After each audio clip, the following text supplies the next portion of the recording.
तिमोथी के नाम संत पौलुस का दूसरा पत्र अध्याय 2 वचन 8 से 15 तक का ये पत्र हमें मसीही जीवन की चुनौतियों, धीरज और परमेश्वर की अटूट सच्चाई के बारे में एक बेहद गहरी और व्यवहारिक शिक्षा देता है। इस अंश की शुरुआत में संत पौलुस जेल की कोठरी से अपने शिष्य तिमोथी को लिखते हुए उसे याद दिलाते हैं कि हमारा मुख्य केंद्र हमेशा यीशु मसीह होना चाहिए, जो मरे हुओं में से जी उठे। पौलुस खुद सुसमाचार गॉस्पल के प्रचार के कारण अपराधियों की तरह जंजीरों में जकड़े हुए हैं, लेकिन वह एक बहुत ही शक्तिशाली और आशा से भरी बात कहते हैं, परमेश्वर का वचन जंजीरों में नहीं जकड़ा है।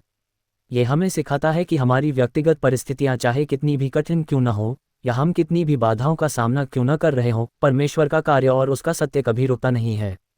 हमारे कष्ट परमेश्वर की योजना को बांध नहीं सकते। पौलुस आगे एक बहुत ही सुंदर और सांत्वना देने वाली सच्चाई साझा करते हैं, यदि हम उसके साथ मर गए हैं तो हम उसके साथ जीवित भी रहेंगे, यदि हम धीरज धरते हैं तो उसके साथ राज्य भी करेंगे। लेकिन सबसे बड़ा आश्वासन हमें तब मिलता है जब पौलुस कहते हैं कि यदि हम अविश्वासी भी हो जाएं तो भी वह विश्वासयोग्य बना रहता है, क्योंकि वह अपने आप का इनकार नहीं कर सकता।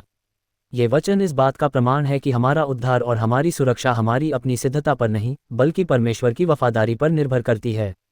हम मनुष्य होने के नाते कई बार कमजोर पड़ सकते हैं या लड़खड़ा सकते हैं, लेकिन परमेश्वर का प्रेम और उसकी प्रतिज्ञाएं अटल हैं। अंत में पौलुस तिमोथी को व्यर्थ के विवादों और शब्दों की लड़ाई से बचने की चेतावनी देते हैं।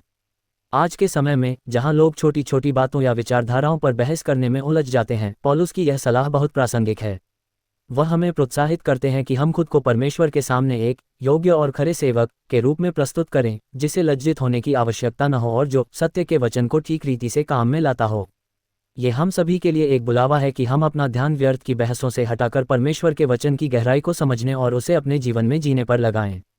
प्रार्थना। हे प्रभु परमेश्वर, हम धन्यवाद देते हैं कि आपका वचन कभी जंजीरों में नहीं जकड़ा जा सकता और आपकी विश्वासयोग्यता हमारी कमजोरियों से कहीं अधिक महान है। जब हम जीवन की कठिन परिस्थितियों से गुजरें तो हमें धीरज धरने की शक्ति प्रदान कर। हमें व्यर्थ की बहसों से दूर रख और यह अनुग्रह दे कि हम तेरे सत्य के वचन को गहराई से समझें और एक सच्चे और योग्य सेवक के रूप में तेरे सामने खड़े हो सकें। आमीन।